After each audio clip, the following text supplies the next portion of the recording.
बात कर रहे हैं डायबिटीज एंड मधु संयम रस के बारे में। तो मधु संयम रस के मोड ऑफ एक्शन को समझने से पहले हमें इसके रूट कोज को समझना चाहिए कि इसका रूट कोज क्या है, कि हमने क्या डिजीज को ध्यान में रखते हुए या क्या प्रॉब्लम को ध्यान में रखते हुए मधु संयम रस का निर्माण किया है। Basic problem is that diabetes. Diabetes क्या है? देखिए, जनरली क्या होता है कि जब हमारे ब्लड में ग्लूकोज का लेवल बढ़ने लगता है तो हम उसे डायबिटीज की परिभाषा देते हैं कि वही डायबिटीज है। अब इस ग्लूकोज को हमारी सेल्स तक पहुंचाने का काम एक स्पेशल टाइप का हार्मोन करता है जिसे हम इंसुलिन कहते हैं। जनरली आज की इंफॉर्मेशन हो सकता है थोड़ी सी टेक्निकल हो, बट मधु संयम रस को समझने के लिए ये सारी इंफॉर्मेशन हमें ध्यान होना बहुत ज्यादा जरूरी है। इंसुलिन ही ग्लूकोज को पिक करके ब्लड से उठा करके सेल्स तक पहुंचाता है। इस इंसुलिन का निर्माण कहां होता है? इंसुलिन का निर्माण हमारे पैनक्रियाज, जो कि एक वाइटल ऑर्गन है शरीर का, पैनक्रियाज की पैनक्रेटिक ग्लैंड में जो बीटा सेल्स अवेलेबल होती है वहीं इंसुलिन का निर्माण होता है। अब डायबिटीज की दो कंडीशंस होती है, एक हाइपोग्लाइसेमिया और एक हाइपरग्लाइसेमिया। ये वर्ड्स हमें याद होना जरूरी है। हाइपो एंड हाइपर, उससे आप डिफरेंशिएट कर पाएंगे कि बेसिकली किसी भी पेशेंट में प्रॉब्लम क्या है। हाइपोग्लाइसेमिया वह चीज होती है जहां ग्लूकोज लेवल ब्लड में काफी कम हो जाता है, उसे हम ग्लाइपोहाइसीमिया बोलते हैं। But diabetes is what? Diabetes को सीधे शब्दों में बोलेंगे हम लोग हाइपरग्लाइसेमिया, जहां ग्लूकोज की मात्रा ब्लड में बढ़ जाती है, इंक्रीज हो जाती है।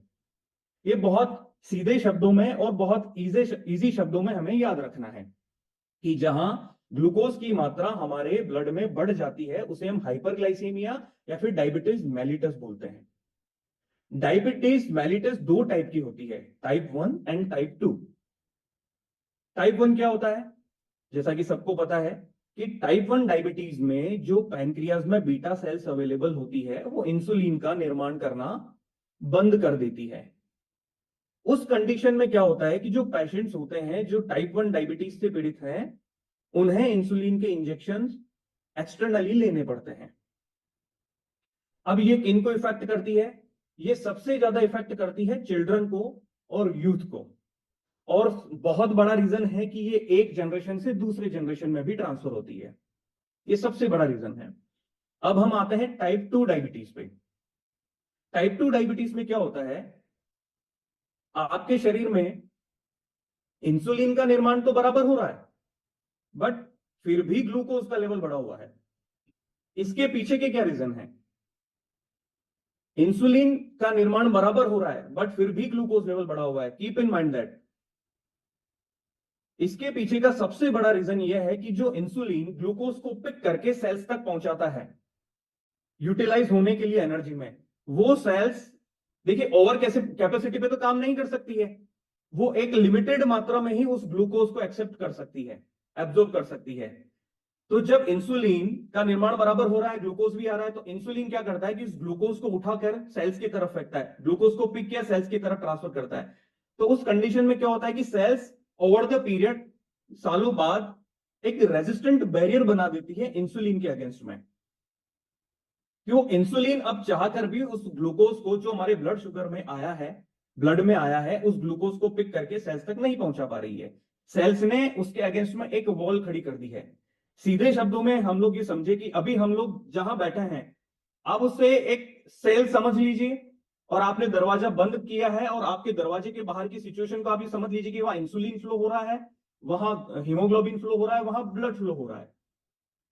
अब आप जिस रूम में बैठे हैं या एज ए सेल आप उस रूम को अगर कंसिडर करेंगे ना, तो उस रूम की साइज के अकॉर्डिंग बाहर से आपके रूम के अंदर कोई मटेरियल आया, आपने वहां स्टोर किया, कोई मटेरियल आया, आपने वहां स्टोर किया, बट एक सिचुएशन ऐसी आ जाएगी कि एक आपका रूम पूरा ऑक्यूपाइड हो जाएगा। अब आपके पास रखने के लिए जगह नहीं रहेगी वहां पे। जब रखने के लिए जगह नहीं है तो आप क्या करेंगे कि बाहर से जो चीजें आ रही है, आप एक रेजिस्टेंट बैरियर बना देंगे। आप आपके दरवाजे को कस के बंद कर देंगे कि अब बाहर से कोई भी चीज मेरे रूम में नहीं आनी चाहिए, क्योंकि मेरे रूम में अब जगह नहीं है। तो बेसिकली वही सेल्स रेस्पॉन्ड करती है ओवर द पीरियड। ये इंसुलिन रेजिस्टेंट कोई ओवरनाइट नहीं होता है, इस प्रोसेस को होने में सालों लग जाते हैं। आज हमने ये इंसुलिन रेजिस्टेंट को अब तक थोड़ा सा समझा है। अब सबसे बेसिक पॉइंट जो हमारा है कि हमें अभी फूड को समझना है। ये सारी चीजों पे बात हम लोग इसलिए कर रहे हैं, इससे आप मधु संयम रस के मोड ऑफ एक्शन को समझ पाएंगे कि मधु संयम रस एक्चुअली काम कैसे करता है। हमारा फूड जो भी हम खाते हैं उसके दो बेसिक पार्ट होते हैं, माइक्रोन्यूट्रिएंट्स एंड मैक्रोन्यूट्रिएंट्स। माइक्रोन्यूट्रिएंट्स क्या होते हैं? माइक्रोन्यूट्रिएंट्स में सभी तरह के विटामिन एंड मिनरल्स होते हैं। एंड मैक्रोन्यूट्रिएंट्स में तीन कंपोनेंट होते हैं बेसिक। हम लोग कोई भी फूड खाते हैं उसके बेसिक तीन कंपोनेंट तो होंगे ही होंगे। आप कुछ भी खाएं, आप फ्रूट खाएं, आप चपाती खाएं, आप चावल खाएं, वॉटेवर कुछ भी खाएं, उसके तीन बेसिक कंपोनेंट होंगे, फैट, प्रोटीन एंड कार्बोहाइड्रेट। तीन चीजें हमने खाई फूड के रूप में, तीनों चीजें हमारे शरीर के अंदर जाती है। अब ग्लूकोज जब हम लोग फूड इंटेक करते हैं तो तीनों चीजें गई, फैट, प्रोटीन, कार्बोहाइड्रेट। जब कार्बोहाइड्रेट हमारे शरीर के अंदर जाता है तो वो ग्लूकोज के रूप में ब्रेक डाउन होता है। मतलब कार्बोहाइड्रेट ही ग्लूकोज है, ग्लूकोज ही शुगर है, तीनों टर्म एक ही है। आप यही मान के चलें, कहीं पे भी कंफ्यूज नहीं होना है। कार्बोहाइड्रेट, ग्लूकोज एंड शुगर एक ही टर्म है। तो वो कार्बोहाइड्रेट ग्लूकोज के रूप में ब्रेक डाउन होता है। फैट जो होता है वो फैटी एसिड के रूप में ब्रेक डाउन होता है। और जो प्रोटीन होते हैं वो अमीनो एसिड्स के रूप में ब्रेक डाउन होते हैं। अब तीनों के ब्रेकडाउन में कैटलिस्ट काम करता है। ये थोड़ा सा टेक्निकल वर्ड है बट इसे समझना जरूरी है। वो डाइजेस्टिव एंजाइम्स होते हैं बेसिकली। और ये डाइजेस्टिव एंजाइम बनाता कौन है? ये डाइजेस्टिव एंजाइम हमारी पैनक्रियाज ही बनाती है। कार्बोहाइड्रेट को ग्लूकोज में ब्रेकडाउन करने के लिए जो रेस्पॉन्सिबल एंजाइम है, डाइजेस्टिव एंजाइम, उसे हम अमाइलेज बोलते हैं।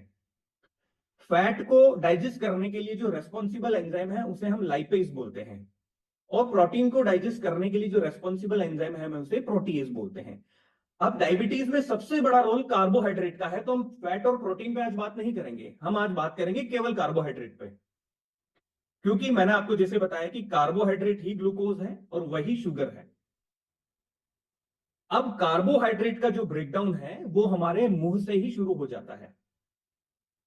आप समझिएगा, जैसे हमने फूड इंटेक किया उसके बाद में कार्बोहाइड्रेट का ब्रेकडाउन हमारे मुंह से ही स्टार्ट हो गया है। अब हमारे मुंह में सलाइवरी ग्लैंड होती है जो सलाइवा बनाती है, जो लार बनाती है। उसी लार में डाइजेस्टिव एंजाइम होता है लाइपेज, जो रेस्पॉन्सिबल होता है कार्बोहाइड्रेट को ब्रेक डाउन करने में। वो कार्बोहाइड्रेट ब्रेक डाउन होके ग्लूकोज के रूप में शरीर के अंदर पहुंचता है। बिल्कुल इसे ना एज ए पिक्चर दिमाग में बिठाइए तो मधु संयम रस को समझने में बड़ा इजी रहेगा। कार्बोहाइड्रेट टूट के ग्लूकोज के रूप में आपके ब्लड में पहुंचा है। अब इंसुलिन जो प्रोड्यूस कर रहा है पैनक्रियाज, वो इंसुलिन का काम है कि उस ग्लूकोज को उठा करके सेल्स तक पहुंचाना है। अब हम थोड़ा एक टर्म और रहेगी ग्लाइसेमिक लोड, उस पर थोड़ा बाद में आएंगे। सबसे पहले हम एक वाइटल ऑर्गन के बारे में और समझेंगे जो रेस्पॉन्सिबल है एज वेल एज, जैसे पैनक्रियाज है वैसे ही वो वाइटल ऑर्गन रेस्पॉन्सिबल है डायबिटीज में। वो वाइटल ऑर्गन कौन सा है? वो वाइटल ऑर्गन है लीवर।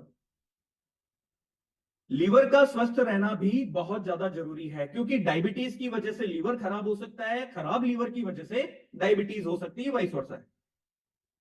तो हमारे लीवर का भी स्वस्थ रहना बहुत ज्यादा जरूरी है, क्योंकि लीवर हमारे शरीर की एक फैक्ट्री है जहां सारे मेटाबॉलिक फंक्शनिंग सारी लीवर में होती है। लीवर एक ऐसी जगह है जो हर माइक्रोन्यूट्रिएंट को स्टोर करती है और वो बॉडी में सप्लाई, जैसे बॉडी को नीड होती है वैसे सप्लाई देती है। तो हमने जैसे कार्बोहाइड्रेट खाया, उसका डाइजेस्टिव सिस्टम में जाके डाइजेशन हुआ, तो उसकी जो नेक्स्ट प्रोसेस रहेगी वो मेटाबॉलिज्म रहेगी कि हमने ग्लूकोज तो खाया, अब ग्लूकोज यूटिलाइज कैसे होगा, ग्लूकोज कन्वर्ट कैसे होगा, ग्लूकोज एनर्जी में कैसे कन्वर्ट होगा। ग्लूकोज के एनर्जी में कन्वर्ट होने वाले प्रोसेस को ही हम लोग मेटाबॉलिज्म बोलेंगे। वो मेटाबॉलिज्म का प्रोसेस लीवर में होता है। हमने कोई भी चीज खाई, वो ब्लड में जैसे ब्रेकडाउन होके ब्लड में आई, उसके बाद में डायरेक्ट बॉडी को सप्लाई नहीं हो जाएगी। उसके बाद में वो जो डाइजेस्ट हो गया है वो ब्लड के थ्रू लीवर में जाएगा और जो अनडाइजेस्टेड कंपोनेंट है वो स्टूल के थ्रू बाहर आ जाएंगे। जो काम की चीज है वो ब्रेकडाउन हो चुकी है, वो ब्लड के थ्रू लीवर में जाएगी। लीवर एक ऐसा ऑर्गन है जो सबसे पहले जो भी कंपोनेंट आया है लीवर के अंदर उसे इंस्पेक्ट करेगा, उसे डिटॉक्सिफाई करेगा, उसे मेटाबोलाइज करेगा, उसे ब्रेक डाउन करेगा। इस चीज को बहुत ध्यान से समझना है हमें कि लीवर जो ग्लूकोज या एमिनो एसिड्स ब्रेकडाउन हुए शरीर के अंदर, ग्लूकोज जो ब्रेकडाउन हुआ है डाइजेस्टिव सिस्टम में, अब वो एनर्जी में कन्वर्ट होने के लिए अब लीवर का रोल रहता है। तो लीवर का स्वस्थ रहना भी हमारे लिए उतना ही जरूरी है। अब क्या होता है कि जैसे जैसे अब डायबिटीज होने की बहुत सारी स्टेजेस हैं।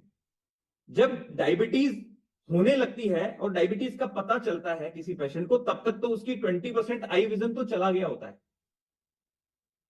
और उसके बाद में उसके शरीर में इंसुलिन का रेजिस्टेंट बढ़ने लगता है कि सेल्स ने ग्लूकोज को एक्सेप्ट करना कम कर दिया है या फिर इंसुलिन के अगेंस्ट में रेजिस्टेंट बैरियर बना दिया है। और कार्बोहाइड्रेट को मैंने समझाया कि कार्बोहाइड्रेट ग्लूकोज में ब्रेकडाउन होके जाता है, इंसुलिन उसे सेल्स तक पहुंचाता है, वो सारी चीजें। अब बेसिकली क्या होता है कि जब हम लोग लेबोरेटरी डायग्नोसिस के लिए जाते हैं तो HbA1c का टेस्ट हम लोग कराते हैं, जिसे ग्लाइकेटेड हीमोग्लोबिन A1c बोलते हैं हम लोग, जो 5 से 7% की रेंज में तो नॉर्मल होता है, 7 से 8% की रेंज में प्री डायबिटीज रेंज में आता है, और मोर देन 8% वो डायबिटीज की रेंज में आता है। हमने डायबिटीज को समझ लिया है, हमने लीवर की फंक्शनिंग को समझ लिया है, हमने प्रॉब्लम को समझ लिया है। क्या इस प्रॉब्लम का समाधान इस प्रकृति में अवेलेबल है, प्राकृतिक रूप से अवेलेबल है? इसे समझना बहुत ज्यादा जरूरी है। सारी समस्याओं का और सारी हेल्थ रिलेटेड जितनी भी प्रॉब्लम्स हैं, उन सभी समस्याओं का समाधान प्रकृति में अवेलेबल है। प्रकृति से यूटिलाइज करना हमें आना चाहिए। हमें पता है कि डायबिटीज में करेला काम करेगा, हमें पता है जामुन काम करेगा, क्योंकि बहुत सारी इंफॉर्मेशन अवेलेबल है, हमें सब कुछ पता है, बट हमें यह पता नहीं है कि जामुन का कौन सा एक्टिव कंपोनेंट काम करेगा।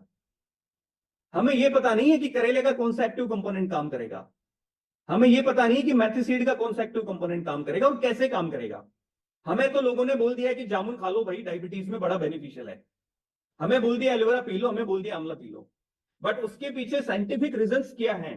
क्या साइंटिफिक इवोल्यूशंस हैं जिसकी वजह से ये सारी हर्ब्स जो मधु संयम रस में यूज हुई है वो बेनिफिशियल है इंसुलिन रेजिस्टेंट को रोकने के लिए, पैनक्रियास की हेल्थ को स्टिमुलेट करने के लिए? उसके पीछे बड़े साइंटिफिक रीजंस हैं। सबसे पहले तो मैं बताना चाहूंगा कि मधु संयम रस को बनाने के लिए हमने ये इंग्रेडिएंट्स ही क्यों यूज किए हैं। इसके पीछे की टर्म को समझिएगा आप, glycemic index and glycemic load. ये एक बहुत बेसिक टर्म है और सभी को पता होनी चाहिए कि हम लोग कोई भी फूड खाते हैं तो सबका एक जीआई इंडेक्स होता है, ग्लाइसेमिक इंडेक्स होता है, और उसमें protein, fat, carbohydrate, fibre and water की मात्रा होती है। ठीक है, उससे हम लोग कैलकुलेशन करते हैं पीएफ वैल्यू का। अब किसी भी इंग्रेडिएंट का ग्लाइसेमिक लोड निकालने के लिए हम लोग यूज करते हैं glycemic index and PF value. अब एक डायबिटिक पेशेंट के लिए एक आइडियल ग्लाइसेमिक लोड कितना होना चाहिए कि उसे इंटेक करना है बीटा सेल्स को भी रीजनरेट करने के लिए? वैसे तो इंफॉर्मेशन बोलती है, साइंस बोलती है कि बिलो 100 होना चाहिए, और हम तो बोलते हैं कि बिलो 25 होना चाहिए, जिससे कि बीटा सेल्स भी रीजनरेट हो, बीटा सेल्स की हेल्थ में इंप्रूवमेंट हो, पैनक्रियाज हेल्थ में इंप्रूवमेंट हो। तो वो ग्लाइसेमिक लोड भी 25 से बिलो होना चाहिए। ये बहुत इंपॉर्टेंट टर्म है, क्योंकि हमारी डाइट में जितना ग्लाइसेमिक लोड बढ़ेगा उतनी ही हमारी बीटा सेल्स की ग्लाइसेमिक लोड हैंडलिंग कैपेसिटी कम होती जाएगी, बीटा सेल्स डेड होती जाएगी। जितना कार्बोहाइड्रेट हम लोग मेजर क्वांटिटी में खाएंगे उतना ग्लाइसेमिक लोड हमारे शरीर में जाएगा और बीटा सेल्स की ग्लाइसेमिक लोड हैंडलिंग कैपेसिटी कम होती जाएगी। तो हमें ऐसा क्यों करना है? हमने इस चीज का जो निदान निकाला है कि हमने जो इंग्रेडिएंट यूज किए हैं उनको बहुत साइंटिफिकली इवेल्यूट किया है कि उनकी ग्लाइसेमिक लोड काफी कम होना चाहिए। उसके बाद में जो हमने आपको जो सारी प्रॉब्लम्स बताई है और जो एक डायबिटिक पेशेंट खुद समझते हैं कि उनके शरीर में प्रॉब्लम क्या है, कि इंसुलिन ने रेजिस्टेंट बैरियर बना दिया है, सॉरी सेल्स ने रेजिस्टेंट बैरियर बना दिया है, इंसुलिन इनएक्टिव हो गया है, इंसुलिन को उसकी एक्टिविटी बहुत वीक हो गई है ग्लूकोज को पिक करने की, तो glycemic load must be less than 25। तो हमारे जितने भी इंग्रेडिएंट्स हैं उनका ग्लाइसेमिक लोड लेस देन 25 है। जिसे हमने कैलकुलेट किया है with the help of glycemic index and PF value. PF value is the sum of fat, protein and fibre. Fibre जिस इंग्रेडिएंट में होगा उसकी पीएफ वैल्यू भी कम आएगी। अब देखिए हमारे पास जितने भी इंग्रेडिएंट हैं सब रिच सोर्स ऑफ फाइबर है, रिच सोर्स ऑफ फाइबर है, इनमें रिच एंटीऑक्सीडेंट है। अब ये एक टेक्निकल टर्म हम लोग यूज करेंगे, उसे हम बोलते हैं कि पॉलीफिनॉल्स। इन सभी में पॉलीफिनॉल पाया जाता है, वो क्योंकि हमारे शरीर में जो ऑक्सीडेटिव स्ट्रेस होता है उसे कम करते हैं। थोड़ा सा टेक्निकल है अगेन। अब ऑक्सीडेटिव स्ट्रेस क्या होता है कि जो इंसुलिन फ्री फ्लो कर रहा है, जो हमने जो देखा है कि रेटिनोपैथी जो होती है, जो आई की जो सेल्स होती है जो बहुत वीक होती है, ऑलरेडी बहुत थिन होती है, जो फ्री रेडिकल इंसुलिन जो as a free radical flow कर रहा है वो आपकी आई की सेल्स को भी डैमेज कर देता है।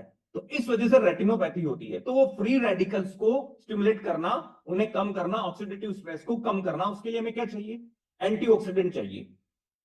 ये सारे ingredients rich source of antioxidants हैं।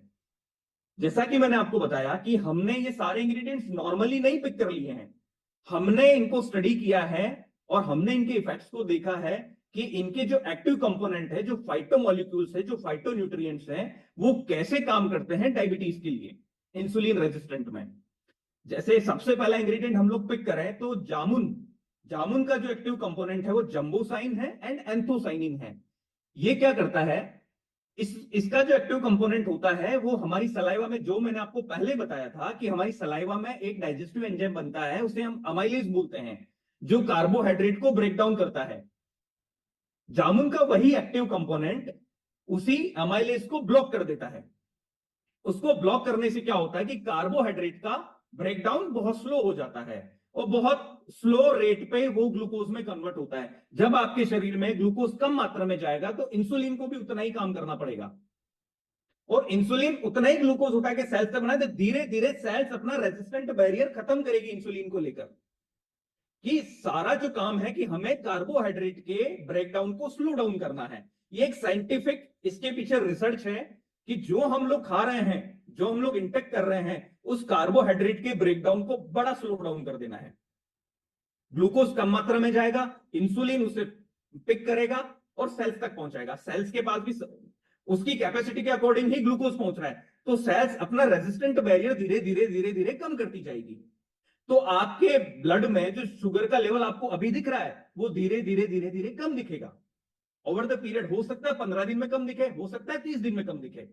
ये मैं फास्टिंग शुगर की भी बात कर रहा हूं या फिर पीपी शुगर की भी बात कर रहा हूं, एज वेल एज HbA1c, जो ग्लाइकेटेड हीमोग्लोबिन A1c होता है, उसकी वैल्यू भी आपकी, अगर आप डायबिटिक हैं तो आप प्री डायबिटिक रेंज में आएंगे, और अगर आप प्री डायबिटिक रेंज में हैं तो आप नॉर्मल रेंज में आएंगे, क्योंकि आपने क्या किया कि कार्बोहाइड्रेट के ब्रेकडाउन को स्लो डाउन कर दिया है। और जो सेल्स की जो बैरियर बनी है, सेल्स ने जो बैरियर बनाया है, सेल्स ने अपना बैरियर हटा दिया है, धीरे धीरे कम किया है। तो इंसुलिन ने ग्लूकोज पिक करके सेल्स में ट्रांसफर कर दिया, वही ग्लूकोज सेल्स यूटिलाइज करेगी एज एन एनर्जी। देखिए कार्बोहाइड्रेट एज ए फ्यूल काम करता है हमारे शरीर के अंदर। अगर हमारे शरीर में कार्बोहाइड्रेट नहीं है तो हमें एनर्जी नहीं मिलेगी। अगर ग्लूकोज कम मात्रा में हो जाएगा ना तो हमें बहुत ज्यादा दिक्कतें होगी। तो ग्लूकोज तो होना जरूरी है, बट एक सर्टेन लिमिट तक, जितना कि इंसुलिन उसे पिक करके सेल्स तक पहुंचाए, सेल्स उसे वो रेजिस्टेंट बैरियर ना बना पाए। राइट नाउ नेक्स्ट कंपोनेंट है हमारा एलोवेरा। एलोवेरा में जो एक्टिव कंपोनेंट होते हैं वो पॉलीसेकेराइड्स, ग्लूकोमेनन, एसमेनन, ये भी एंटीऑक्सीडेंट होते हैं और ये भी आपके ग्लूकोज लेवल को मेंटेन करते हैं और पैनक्रियाज की हेल्थ को भी स्टिमुलेट करते हैं। नेक्स्ट बहुत इंपॉर्टेंट है आंवला। हमने सबने सुना है, हमें पता है, हर व्यक्ति को पता है कि it's a rich source of vitamin C. Again it's a rich source of fibre. Again it's a rich source of polyphenols, flavonoids and tannins. जो टैनिन कंटेंट है, हमने आंवला यूज किया है, बट आंवला का जो एक्टिव कंपोनेंट है, फाइटोन्यूट्रिएंट है, हमने टैनिन यूज किया है। क्यों? उसी टैनिन का यूज है कि वो अगेन कार्बोहाइड्रेट के ब्रेकडाउन को स्लो डाउन करेगा और इंसुलिन को स्टिमुलेट करेगा, पैनक्रियास को स्टिमुलेट करेगा, उसी ग्लूकोज को पिक करके सेल्स तक पहुंचाएगा। सेल्स धीरे धीरे अपनी एक्टिविटी बहुत अच्छे से इंसुलिन के अगेंस्ट में करेगी, इंसुलिन को अच्छे से रेस्पॉन्ड करेगी और इंसुलिन अच्छे से ग्लूकोज को सेल्स तक पहुंचा पाएगा और वो ग्लूकोज यूटिलाइज होकर एनर्जी में कन्वर्ट होगा। तो सारे कंपोनेंट इसी तरीके से काम करते हैं। अगेन नेक्स्ट जो कंपोनेंट है हमारा मेथिसीड। मेथिसीड में सॉल्युबल फाइबर होता है और इसका एक्टिव कंपोनेंट ट्राइगोनेलिन होता है। ठीक है, यह भी आपके डाइजेस्टिव सिस्टम को या डाइजेस्टिव प्रक्रिया को थोड़ा स्लो कर देता है, ब्लड शुगर को धीरे धीरे कम करता है। टाइप 2 डायबिटीज में हम समझ रहे हैं ना कि इंसुलिन रेजिस्टेंट बन चुका है, तो वो सारी प्रक्रियाओं पे ये सारे इंग्रेडिएंट काम करते हैं। तो हम मधु संयम रस में एक आम इंग्रेडिएंट नहीं ऐड करके हमने फाइटोन्यूट्रिएंट्स ऐड किए हैं, फाइटोमोलिक्यूल्स ऐड किए हैं, जो बहुत अच्छे तरीके से एक्टिवली रेस्पॉन्ड कर सके, एक्टिवली सेल्स को उस तरीके से बूस्टअप कर सके कि वो ग्लूकोज को एक्सेप्ट करें और अपना इंसुलिन रेजिस्टेंट बैरियर को खत्म करें। यही फाइटोमोलिक्यूल्स आपको शरीर में ऑक्सीडेटिव स्ट्रेस को भी कम कर रहे हैं और बाकी जो दूसरी प्रॉब्लम्स भी हो रही है लीवर के स्वास्थ्य को भी अच्छे से बना के रख रहे हैं। राइट, अब हमने ये कर ली सारी थ्योरेटिकल बातें। ठीक है, इसके पीछे एविडेंस क्या है? थ्योरेटिकल बात नहीं है, वैसे तो नॉर्मली जो मार्केट में चल रहा है वो ऐसे चल रहा है कि हमने आमला डाल दिया, मेथी डाल दिया, ये डाल दिया, बट हमने तो सारे फाइटोन्यूट्रिएंट्स डाले हैं, फोर्चो डाले। अब ये सारी बातें तो हमने कर ली, अब इसके पीछे का एविडेंस क्या है हमारे पास में? सर एविडेंस तो पेपर पे आते तभी सब लोग ट्रस्ट करते हैं ना सर, जब लोगों को फायदा पहुंचता है तभी ट्रस्ट होता है ना सर। तो हमने 90 डेज का क्लिनिकल ट्रायल कंडक्ट करा है 70 पेशेंट्स पे। 70 पेशेंट्स पे सिंगल आर्म क्लिनिकल ट्रायल हम लोगों ने रन करा है। ये प्रोसेस काफी टाइम से चल रहा है हमारा। हमने इंटरनल ट्रायल्स भी रन किए हैं, हमने क्लिनिकल ट्रायल्स भी रन किए, जो रैंडम पेशेंट्स हम लोगों ने पिक किए हैं, जिन्हें हम नहीं जानते हैं वो रैंडम पेशेंट्स इंडिया के हर कोने से हम लोगों ने पिक किए हैं, सैंपल्स गए हैं और क्लिनिकल ट्रायल के ये सारा एक CTRI के अंडर में सारा रजिस्ट्रेशन हुआ है और क्लिनिकल ट्रायल कंडक्ट कराया हम लोगों ने। तो ये है सर प्रैक्टिकल इंफॉर्मेशन और प्रैक्टिकल रिजल्ट्स सामने, कि जहां हमने HbA1c के रिजल्ट्स को 20%, 18 to 20% तक सुधारा है। ये 30 डेज का मैं अगर एक रिजल्ट की बात करूं तो 7 से 4 पेशेंट का जो हमने फॉलोअप लिया था, तो उनके एलोपैथिक मेडिसिन भी डॉक्टर ने बंद करने के लिए बोल दिए थे। Allopathic medicine is what? Metformin. Metformin के नुकसान क्या है सर? मेटफॉर्मिन आप लेंगे, छोटी सी गोली लेंगे, अगेन वो कार्बोहाइड्रेट के ब्रेकडाउन को स्लो डाउन करेगा, ग्लूकोज में धीरे से स्लो करेगा, धीरे से ब्रेकडाउन करेगा। बट मेटफॉर्मिन का नुकसान यह है कि वो लीवर जो स्टोर कर रहा है ग्लूकोज को, तो वो उस प्रोसेस को बंद कर देगा, उससे आपकी सेल्स टिश्यूज को डैमेज होगा। हम ये किसी से कंपेयर नहीं कर रहे हैं, बट ये सच्चाई है, ये साइंटिफिकली प्रूवन है कि ये मेडिसिन से ये नुकसान होते हैं। But what we are doing, हमने HbA1c के लेवल को 18 to 20% तक कम किया है, हमने फास्टिंग प्लाज्मा को 26% तक कम किया है और हमने PP ग्लूकोज को 32% तक कम किया है, जो कि अपने आप में बहुत अच्छे और जबरदस्त रिजल्ट्स हैं। और यह 90 दिनों तक चलने वाला क्लिनिकल ट्रायल था, जिसमें किसी भी पेशेंट को कोई साइड इफेक्ट नहीं हुआ। इवन उनकी लाइफस्टाइल में बहुत सुधार हुआ, उन्होंने भी कुछ चेंजेस किए। देखिए, सबसे पहली चीज, पहला पॉइंट ये कि food is the first line of health care. अगर हमारा फूड अच्छा होगा तो हम लोग, और हमारी लाइफस्टाइल अच्छी होगी तो हम लोग किसी भी बीमारी से निजात पा सकते हैं। तो एक बेसिक नॉलेज और एक डिसिप्लिन, वो अगर हम लोग फॉलो करेंगे तो हम किसी भी बीमारी से, कोई भी बीमारी उससे निजात पा सकते हैं। प्रॉपर नेचुरल मेडिकेशंस हमारे लिए बहुत ज्यादा जरूरी है।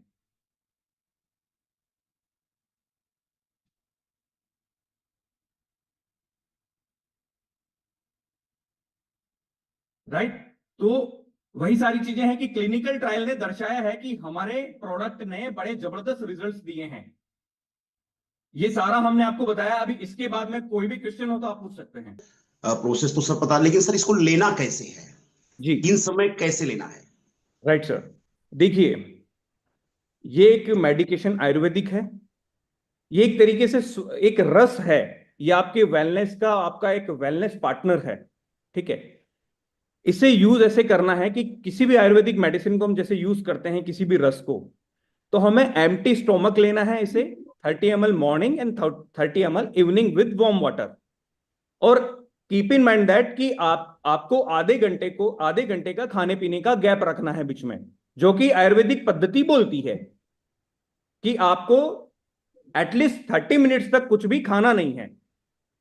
जी, ओके सर, धन्यवाद। ये बेसिक यूज है और इससे ज्यादा और कुछ नहीं है। 30 ml morning, 30 ml evening, but खाली पेट ही आपको इंटेक करना है। और सबसे पहली बात कि हमने इसमें इंग्रेडिएंट्स यूज किए हैं वो रिच सोर्स ऑफ फाइबर है, ठीक है। तो इसमें सेडिमेंटेशन होता है, बोतल के नीचे जाके सारा फाइबर जमा होता है, क्योंकि जैसा जैसा कि आपको पता है कि आंवला जूस आपने देखा होगा कि आंवला juice rich source of fibre है, मेथी रिच सोर्स ऑफ फाइबर है, तो इनका सारा फाइबर नीचे बॉटम में जाके सेडिमेंट होता है, नीचे जमा होता है। तो आपको यूज करने से पहले बोतल को एक बार शेक जरूर करना है, जब तक कि सारा मॉलिक्यूल और सारा उसमें एक्सट्रैक्ट पूरे यूनिफॉर्म तरीके से लिक्विड में कन्वर्ट ना हो जाए। उसके बाद ही आपको प्रोडक्ट को इंटेक करना है। अनूप जी आइए। जी धन्यवाद सर। सर ये डिपेंड करेगा कि किसका शुगर लेवल हाई है या अप है, उस पर भी डिपेंड करेगा, उसकी डोजेस पर कम ज्यादा होगा सर? नहीं सर, डोजेस सेम रहेगी 30 ml। हो सकता है कि किसी का शुगर लेवल ज्यादा हो, तो हो सकता है कि उसे स्टिमुलेट करने में 5 से 7 दिन ज्यादा लगे। डोजेस में कोई वेरिएशन नहीं आएगा, ये बॉडी टू बॉडी वेरी करेगा। किसी का बॉडी मेडिसिन को जल्दी से एक्सेप्ट कर लेगा, किसी का बॉडी थोड़ा लेट करेगा, क्योंकि नेचुरल प्रोडक्ट है। देखो, इसमें किसी भी टाइप का कोई दूसरा इंग्रेडिएंट है ही नहीं, कोई दूसरा एडिटिव्स नहीं है कि हमने इसे गम फ्री रखा है। नहीं तो लोग क्या करते हैं, इसमें गम मिला देते हैं, तो उससे क्या होता है कि सारी चीजें वो उसमें यूनिफॉर्म तरीके से रहती है। हमने बिल्कुल नेचुरल रखा है, ताकि इसका जो भी नेचुरल फाइबर है वो सारा बॉटम में जाके इसीलिए जमा होता है। इसलिए आपको बोला है कि चेक वेल बिफोर यूज, जब भी यूज करें उससे पहले इसको अच्छे से चेक करें। और डोजेज में कोई चेंजेस नहीं करने हैं आपको। 30 ml मॉर्निंग, 30 ml इवनिंग, किसी भी ब्लड शुगर लेवल के लिए कुछ भी चेंजेस नहीं करना है। जी सर। बबीता मैम आइए। Babita ji welcome. Thank you sir. Sir, जैसे कि माना गया है कि अक्सर प्रेग्नेंट लेडी को डायबिटिक हो जाता है सर, शुगर हो जाता है, वो भी हाई लेवल पे, तो इसका यूज कर सकते हैं हम? देखिए, हमने क्लियर मेंशन किया है अवॉइड ड्यूरिंग प्रेगनेंसी। ओ उसका सर। रीजन ये है कि ड्यूरिंग प्रेगनेंसी एक महिला के शरीर में हार्मोनल चेंजेस आते हैं, और वो एक जीव को और अपने साथ में लेके कैरी कर रही है। तो उस वक्त हार्मोनल जो चेंजेस होते हैं, वहां हमें किसी भी टाइप का मेडिकेशन अवॉइड करना चाहिए। भले ही यह नेचुरल है, फिर भी हम बोलते हैं कि इसे अवॉइड करें, क्योंकि आयुर्वेद ऐसा बोलता है। जी सर। संतोष सर।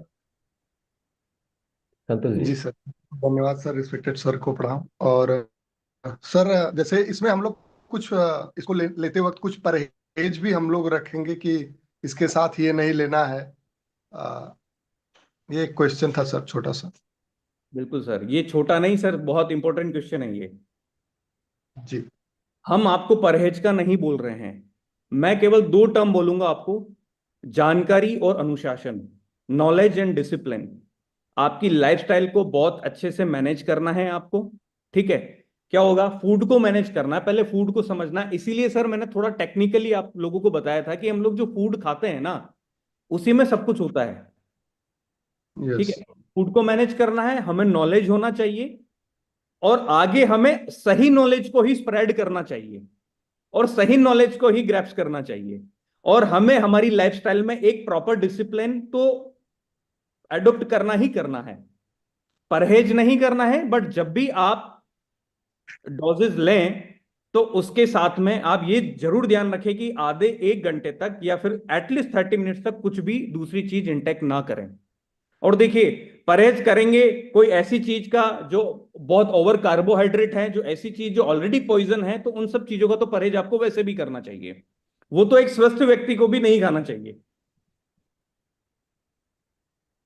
जी सर। आरपी मीना जी। जी सर, धन्यवाद। सर, ये कह रहे कि गामा के जैसे में बताया गया है कि गामा के साथ हम इसको यूज कर सकते हैं, तो कितने समय के आगे पीछे का अंतराल रहेगा, या एक साथ यूज कर सकते हैं सर इसमें? और ये शुगर को जड़ से खत्म किया जा सकता है क्या इस प्रोडक्ट से? सर बहुत अच्छा क्वेश्चन पूछा है आपने सर। शुगर को जड़ से खत्म किया जा सकता है क्या? तो पहली चीज तो यह है सर कि हम लोग जड़ से खत्म करने वाली बात नहीं करेंगे सर। हम लोग क्योर करने वाली बात भी नहीं करेंगे सर। हम लोग बात करेंगे डायबिटीज को रिवर्स करने की। अब आप उसे कुछ भी समझें, हमने डायबिटीज रिवर्स कर दी है सर। हम फिर आगे किसी भी टर्म में उसे अंडरस्टैंड करें, हमने डायबिटीज रिवर्स करनी है। अगर आप डायबिटिक है तो हमें आपको नॉर्मल रेंज में लाना है और सदा नॉर्मल रेंज में रहना है। तो हम लोग ये कर सकते हैं, गामा के साथ में आप 100% इसको ले सकते हैं। और किसी भी दो मेडिकेशन को लेने के लिए एटलीस्ट 15 मिनट का गैप होना चाहिए, ये साइंस बोलती है। ठीक है, धन्यवाद। ईश्वर दयाल सर। सर ये जो है शुगर डायबिटीज की जो दवाई है, इसको कितने बार लेनी है, कैसे कैसे लेनी है? दिन में 2 बार, 1 बार कैसे लेनी सर? और जी 400 शुगर है तो कितना टाइम लगेगा ठीक होने में सर? Right sir. देखिए सर, आपके शरीर के अंदर की संरचना, आप जिनको 400 की शुगर है उनको भी पता नहीं है कि उनको किस लेवल का रेजिस्टेंट बैरियर है सर। आप समझना बात को, ठीक है। उनको कितना समय लगेगा ये सारे प्रिडिक्शंस हैं। हम लोग ये प्रिडिक्शंस में नहीं जाएंगे। हम ये करेंगे कि हम after every 15 minutes, 15 days sorry, हम लोग हर 15 दिन में शुगर लेवल चेक करेंगे। सबसे पहली बात तो मधु संयम रस को जारी रखते हुए कि 30 ml एम्प्टी स्टोमक खाली पेट मॉर्निंग में लिया है, 30 ml हमने इवनिंग में लिया है। जो हमारे पास में इतने एविडेंस हैं ऑलरेडी क्लिनिकल ट्रायल्स के। तो आपके बॉडी स्ट्रक्चर का तो आपको भी पता नहीं है कि सर अंदर क्या प्रॉब्लम है, कितनी प्रॉब्लम है। इतना हम लोग उस चीज को अभी उसको उतना प्रिडिक्ट नहीं कर सकते हैं कि 400 की जो शुगर है वो आप फास्टिंग बोल रहे हैं सर, पीपी बोल रहे हैं? सबसे पहले ये बताएं, पीपी शुगर होगा आई थिंक। म्यूट कीजिए ईश्वर जी। अनम्यूट कीजिए सर, ईश्वर सर जी। जख्म भी ठीक नहीं हो रहा है सर, पैर में जख्म है 2। सर ये जख्म इसीलिए हैं कि जो ऑक्सीडेटिव स्ट्रेस है वो शरीर में ज्यादा हो चुका है, फ्री रेडिकल्स ज्यादा घूम रहे हैं शरीर के अंदर। तो ये जो इंग्रेडिएंट्स हैं रिच सॉर्ट्स ऑफ एंटीऑक्सीडेंट है सर। इनको लेने के बाद में जो जख्म और ये जो टिश्यूज आपके डैमेज हो चुके हैं, जो सेल्स डैमेज हो चुकी है, इनका रिपेयरिंग प्रोसेस चालू होगा सर। ये बिल्कुल अच्छा रिपेयर हो सकते हैं, क्योंकि आपको ठीक है, 6 चाहिए महीने होगा sir. Antioxidant quantity max to max. ठीक सर। वैसे गामा तो खा रहे थे वो, लेकिन गामा से वो जो जख्म ठीक नहीं हो रहे हैं। सर आप खाते रहें, और ये एक प्रोसेस होता है कि हो सकता है कि किसी चीज में थोड़ा ज्यादा टाइम लगे, बट डेफिनेटली ये आपके टिश्यूज जो डैमेज हो चुके हैं, तो हमने सबसे पहले रूट कोज जो डायबिटीज है उस लेवल को समझना है। जख्म उसके साथ साथ ठीक होते रहेंगे, क्योंकि आपके टिश्यूज डैमेज कर चुके हैं, जो फ्री रेडिकल्स आपके शरीर में फ्री फ्लो कर रहे हैं। उसी ऑक्सीडेटिव स्ट्रेस को कम करने के लिए ये सारे इंग्रेडिएंट्स का हम लोगों ने चयन किया है। जी सर। रेखा मैम आइए, वेलकम मैम। प्रणाम सर, गुरुदेव को प्रणाम। सर से मेरा ये सवाल था कि आप पैंक्रियाज के पेशेंट इसको ले सकते हैं? पैनक्रियाज के पेशेंट्स को थोड़ा सा आप मुझे समझाएं कि पैनक्रियाज के पेशेंट्स कैसे, मतलब आप टाइप 1 डायबिटीज की बात कर रहे हैं? सर 97 में पैंक्रियाज हो गया था, अभी उसका कोई वो नहीं है, तो फिर भी इसको ले सकते हैं? अभी तो पैंक्रियाज सही है सर। नहीं, पैनक्रियाज अग्नाशय को बोलते हैं हम लोग, ठीक है, जी जो हमारे शरीर में डाइजेस्टिव एंजाइम्स बनाते हैं, ठीक है, जो इंसुलिन जी जनरेशन में कारगर है। तो आप जो पूछना चाह रहे हैं कि पैनक्रियाज क्या हुआ था, मतलब पैनक्रियाज में क्या हुआ था? पैंक्रियाज सर उसकी वजह से पूरे बॉडी में पानी हो गया था, और पूरी जो हम लोग भोजन करते थे या पानी पीते थे कुछ भी पच नहीं रहा था सर उस समय। वो तो प्रोसेस लीवर का है, जी जी सर। वो पैनक्रियाज का नहीं है। वो प्रॉब्लम लीवर की है, क्योंकि जी लीवर की सेल्स, जो टिश्यूज या सेल्स डैमेज हो जाते हैं, तो ये सारे प्रोसेस होते हैं। Yes sir. यस ये सर। पार्ट अलग हो गया। वो डायबिटिक पेशेंट है क्या?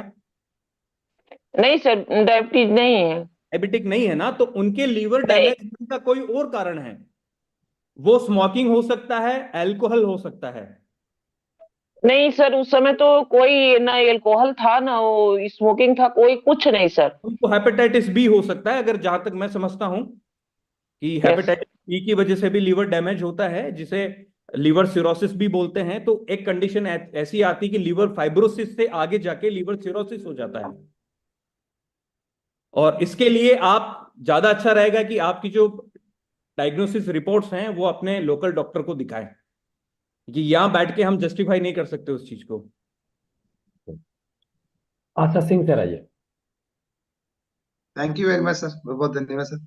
सर मैं मेरा क्वेश्चन था, मैं हमने ना परसों कैंप लगाया था, और उस कैंप में 13-14 साल का बच्चा था जिसको मतलब हाई डायबिटीज रहती है। तो उस मतलब स्थिति में हम उस बच्चे को दे सकते हैं? सर देखिए, किसी भी बच्चे में अगर आप हाई ब्लड शुगर लेवल देख रहे हैं, आप ये कह रहे हैं ना हाई ब्लड शुगर लेवल था, यस सर। तो सर बच्चों में जो हाई ब्लड शुगर लेवल होता है वो होता है ड्यू टू टाइप, उनमें टाइप 1 डायबिटीज है। ठीक है, जहां पैनक्रियाज ने इंसुलिन बनाना ही बंद कर दिया है और उनको जेनेटिकली ट्रांसफर हुई है वो चीज, यस सर, तो फिर बाई दादाजी को थी। देती है। यस ठीक है, तो ये इंग्रेडिएंट्स देखिए, हमारे पास जो एविडेंस है सारे टाइप 2 के एविडेंस हैं। अभी हम लोग कुछ भी नहीं बोलेंगे टाइप 1 के बारे में, बट इतना जरूर बोलेंगे ये जितने जितने भी इंग्रेडिएंट्स हैं वो पैनक्रियाज की हेल्थ और बीटा सेल्स के रीजनरेशन में भी काम करते हैं। सर। राइट, तो हो सकता है कि बीटा सेल्स रीजनरेट हो तो उसके बाद में इंसुलिन का प्रोडक्शन भी शुरू हो।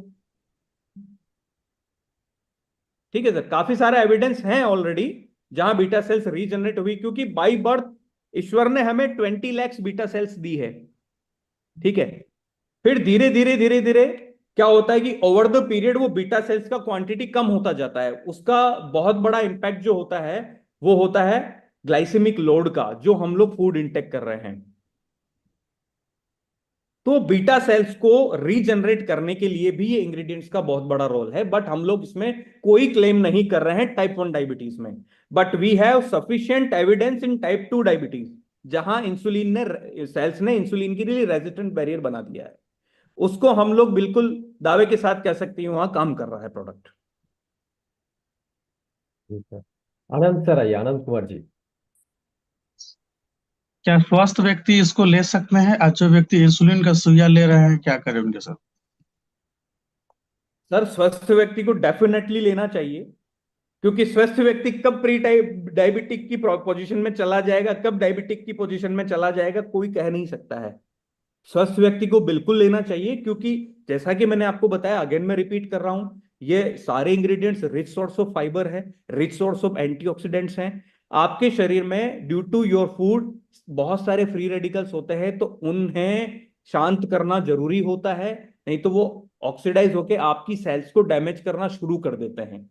तो स्वस्थ व्यक्ति को भी यह प्रोडक्ट लेना चाहिए, और उसके कोई साइड इफेक्ट्स नहीं है, उल्टे फायदे ही हैं। इंसुलिन जो सुइया ले रहे हैं, जो इंसुलिन ले रहे हैं वो भी ले सकते हैं। मैंने इससे पहले जो क्वेश्चन था उसका वही मैंने आंसर किया था। जो इंसुलिन ले रहे हैं, जैसे कि बच्चे बच्चे भी इंसुलिन लेते हैं।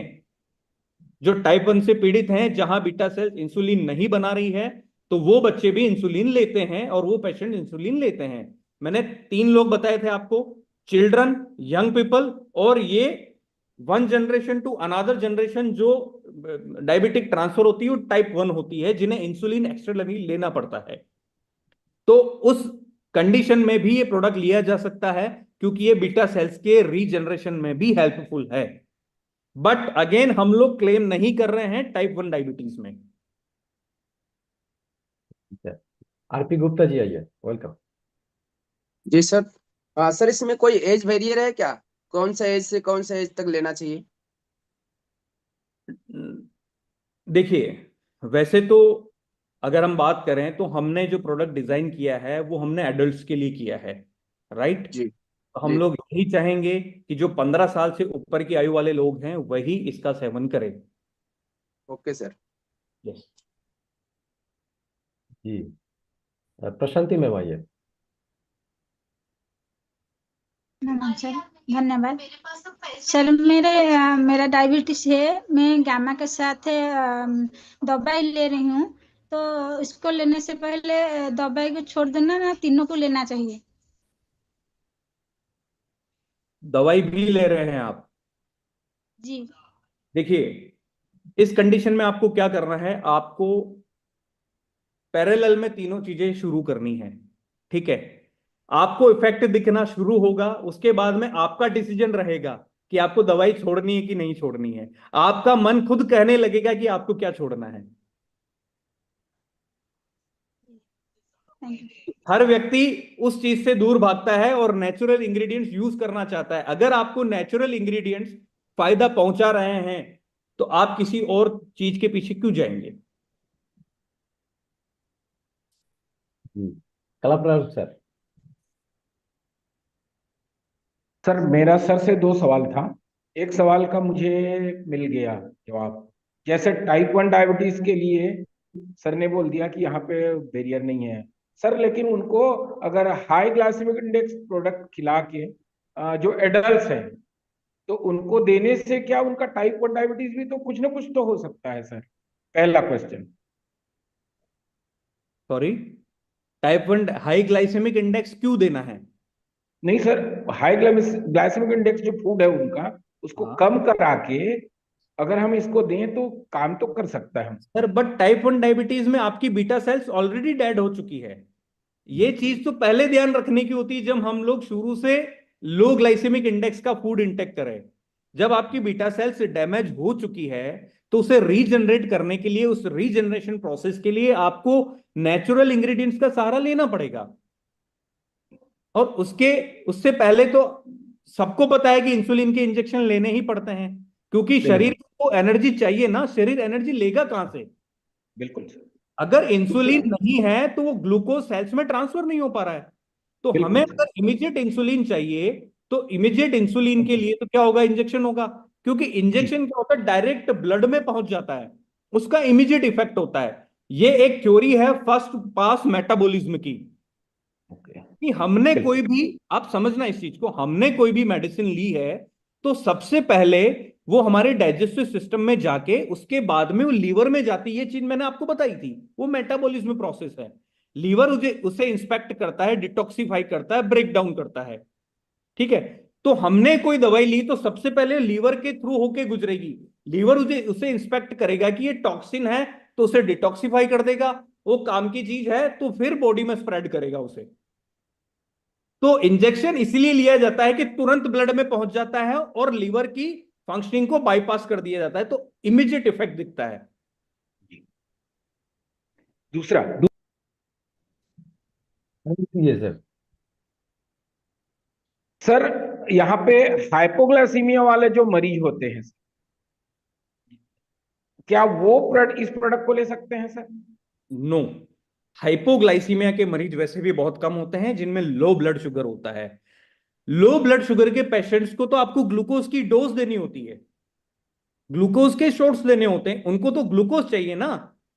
वहां पे भी ग्लूकोज का अल्टीमेटली कमी हो गया है और हाइपरग्लाइसीमिया में ग्लूकोज बढ़ा हुआ है। तो हाइपोग्लाइसीमिया जब ग्लूकोज है ही नहीं तो ग्लूकोज तो देना पड़ेगा ना। वहां कार्बोहाइड्रेट के ब्रेकडाउन में समस्या हो रही है। आप समझ रहे हैं बात को? डाइजेस्टिव सिस्टम भी बिगड़ा हुआ है, तो वहां ग्लूकोज के डायरेक्ट शॉट्स दिए जाएंगे हाइपोग्लाइसीमिया की कंडीशन में, क्योंकि हमारे इंग्रेडिएंट्स का जो चयन किया है हमने वो सभी ग्लूकोज लेवल को कम करने वाले हैं। उनका सबका प्रॉपर्टी हाइपोग्लाइसीमिया वाला है। अगर हम हाइपोग्लाइसीमिया के पेशेंट को भी हाइपोग्लाइसीमिया का मेडिसिन दे देंगे तो ब्लड शुगर लेवल तो और डाउन हो जाएगा ना। चलिए इतकार भी